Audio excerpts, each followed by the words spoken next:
Welcome back, Met fans, and welcome back, baseball fans. Thank you for tuning into the channel today. Hopefully you are all having a fantastic day. Spring training is upon us. The beginning of a new season, and the excitement is here. So what we're going to do today is we're going to look at the Mets roster. We're going to look at their depth chart, position by position, and we're going to see how strong each position is. So each position, we're going to go from a rating of 1 to 10, 10 being they rank near the best in the league, 1 being they rank near the worst. So first, also, I want to take this opportunity to thank you for all your support, and please continue to like and subscribe. Helps the channel immensely to grow. We are still a new channel, and I cannot thank you enough for your support. But we will get to the video right now. So let's go through the Mets depth chart. And first, we're going to analyze their depth at the catcher position going into 2023. And what they have right now currently is Omar Narvaez, Tomas Nido, and Francisco Alvarez. So I would say by far the dark horse in that is Francisco Alvarez. He is going to be we don't know. We know he's the #1 minor league player, and he is our top prospect. He could have a phenomenal year, or he could be in the minor leagues most of the season. So that's going to really depend on him, on how we rank our catchers. Omar Narvaez, he's a lefty. He's coming from Milwaukee. I would say he's maybe a little better than Tomas Nido, but those catchers right there, I would rank both of them about a 4 out of 10, maybe a 3 out of 10. Francisco, like I said, he's going to be the dark horse. So as on a whole, the catcher position, I got to give a 4 out of 10. So I would say league average is probably about a 5 out of 10. So right now on the catcher position, we have a 4 out of 10, which is going to be below average. Moving on to first base, we have Pete Alonso, Darren Ruff, and Daniel Vogelbach. Pete Alonso, obviously, is a phenomenal player. A couple All-Star appearances. He's won the home run title. He's won Rookie of the Year. He's getting better and better every single year, whether it be on base, whether it be him not swinging at pitches outside the zone. Darren Ruff, he's a crappy ball player, so that doesn't help out positional depth. And Daniel Vogelbach, he's mostly going to be a DH, but he's a guy who gets on base. He's a lefty guy. Mostly going to play DH. But position value, I would have to give, as a whole, an 8 out of 10. And that's mostly going to be because of the production of Pete Alonso. Can't give more than an 8 because there's not much depth behind Pete. Okay, so moving on, we go to second base. Second base, mostly slotted in as a positional starter, will be Jeff McNeil.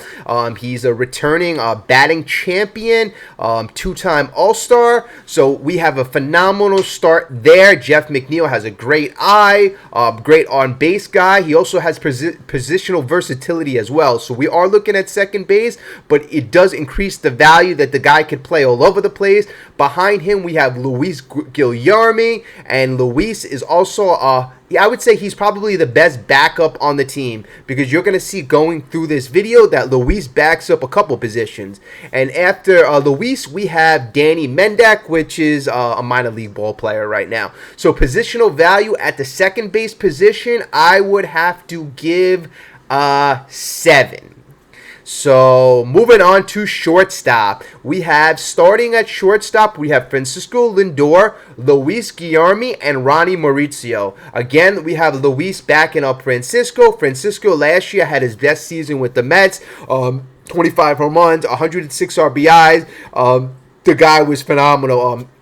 I think he was like number 1 or 2 in WAR among shortstops, but you could see, just by the naked eye, if you're watching Francisco, he looks a lot more comfortable at shortstop. He looks a lot more comfortable as a leader. Breaking down him as a player, I would say that he is way above where he was a year 2 years ago. I mean, 2 years ago when he first came to the team, he was clearly trying to do too much. Now Francisco has settled in, and I think we are going to see an even better version of Francisco. So shortstop as a whole, defensively and offensively, with the backups, I would have to give us an 8.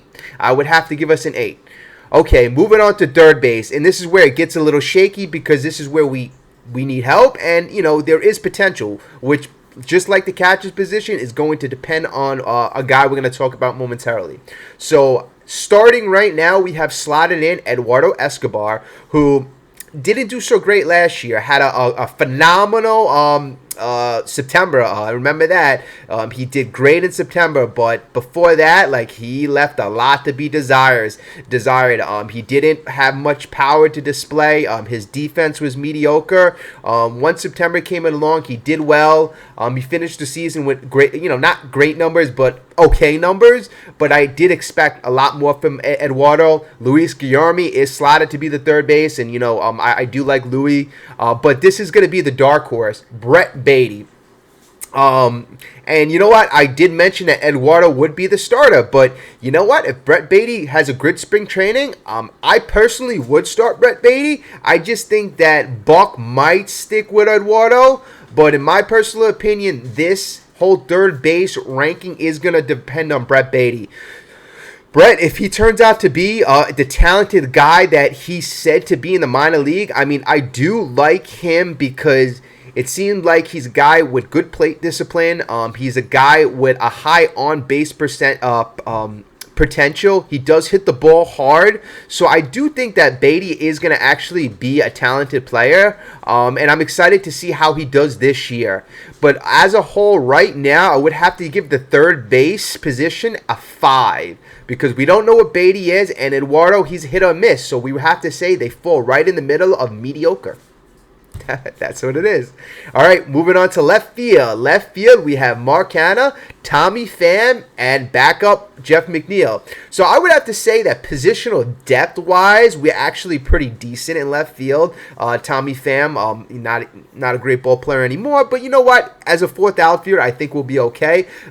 Kana, he does get on base. He's not the best defensive guy. Doesn't have much pop, but he's an average guy. He's gonna put the ball in play. He's gonna get on base.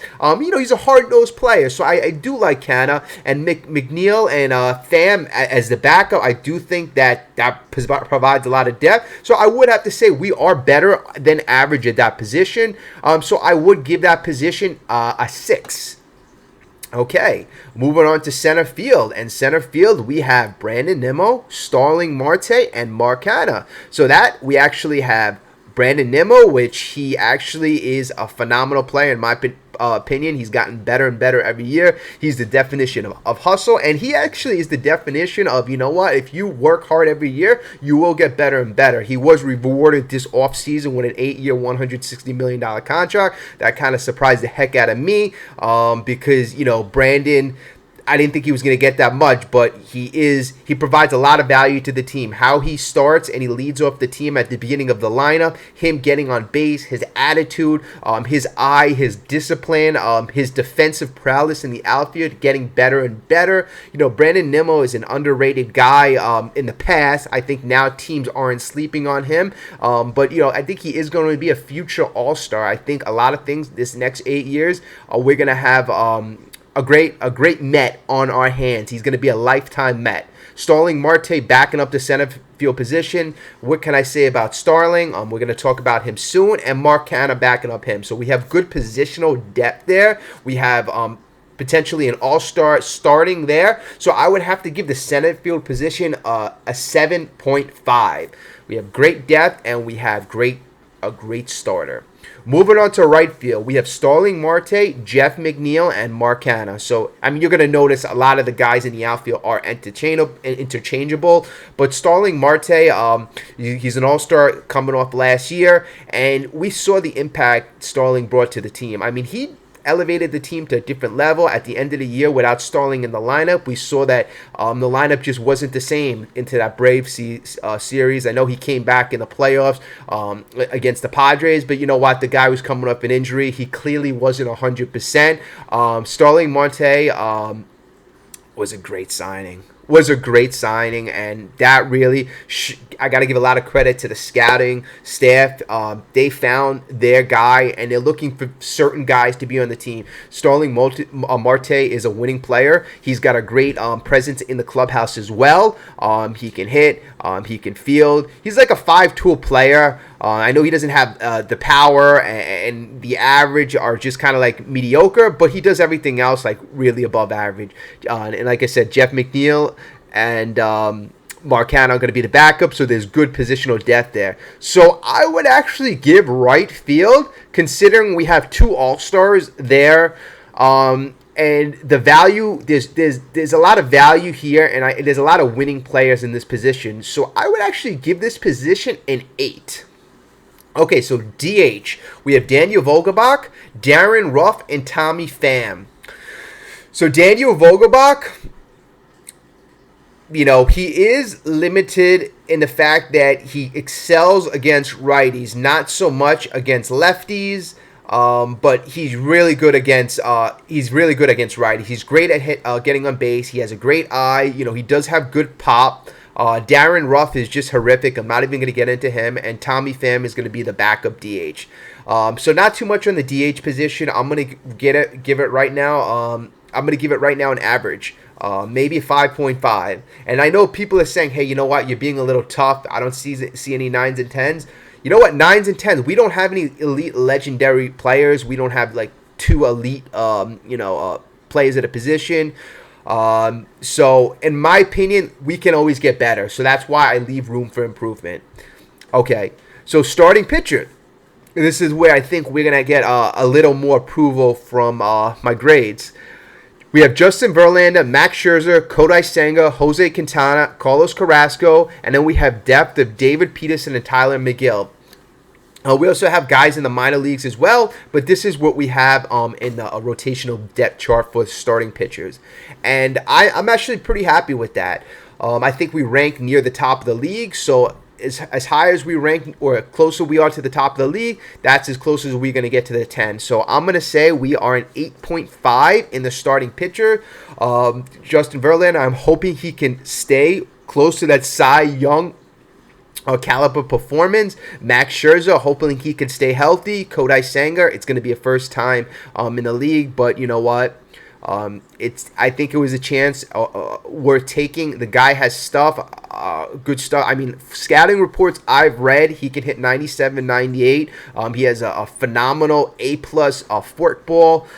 So, I mean, he does have the pitches to compete at a high level. And also, too, he's going to be our number 3 starter, and he has potential to be higher than that. So if that's going to be a home run, that is going to help out our rotation immensely. Plus, we have him for the next 3 years. I also like the contract there as well. Jose Quintana, on the Cardinals, he did really well last year. He had a sub-3 ERA. So I think him being in our 4th rotational position really shows how strong and versatile our rotation is. Carlos Carrasco manning the 5th position. Carlos, I don't know if you remember last year, he did have spurts where he was purely, he was masterful. So he did really well.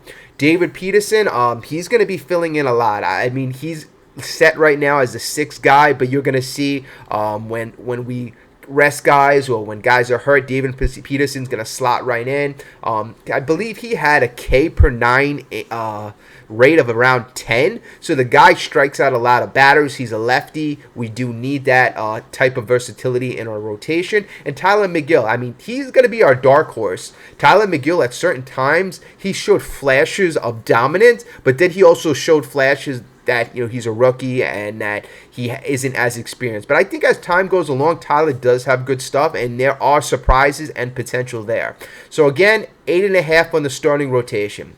All right, now we get to the bullpen. And the bullpen, just so everybody knows, every single year, a bullpen could go up and down. Players can go up and down, just so you saw what a recent example of Aaron Loop. Aaron Loop with us was dominant. He had one of the most dominant years in history, and then he goes to the Angels, and he was mediocre. So guys can go up, guys can go down. That's why I like what Steve Cohen and obviously the Mets organization have done. They brought a lot of guys in just they brought a lot of good quality in. Let's just put it like that. So that if one guy doesn't work out, we have other quality arms, not just one quality arm like they used to do in the Wilpon era. In the Wilpon era, our big signing, I remember Dylan Betances a couple years ago. Oh yeah, we got Dylan Betances, even though it was part of the down part of his career. But that would be the big signing. But as you could see this year, we brought in David Robinson, we brought back Adam Ottavino, we brought in Brooks Raley. And, you know, I think that was phenomenal. Also, we brought in Ridings from the Yankees. He's not going to be in the starting bullpen. You know what I mean? He's not going to be in the bullpen to begin the season, but he's minor league depth. That's also important to have in the future. But right now, the rotation as a whole, we have the best reliever in baseball, Edwin Diaz. We have David Robinson.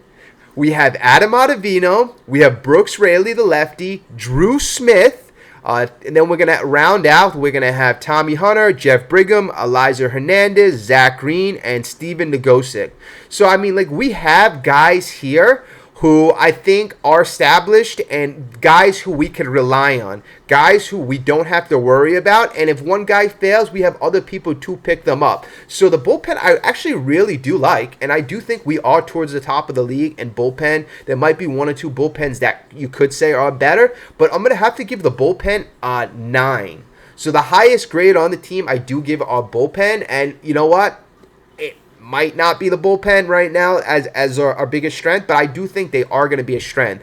But I think it's important that we have the pitching being as strong as it is. The rotation got an 8.5, and the bullpen got a 9. So I think that is excellent. But what do you think? I like being a bit harsher on the team because there is always room for growth, and I always think there is room for improvement. So what do you think? If you got this far, I thank you so much.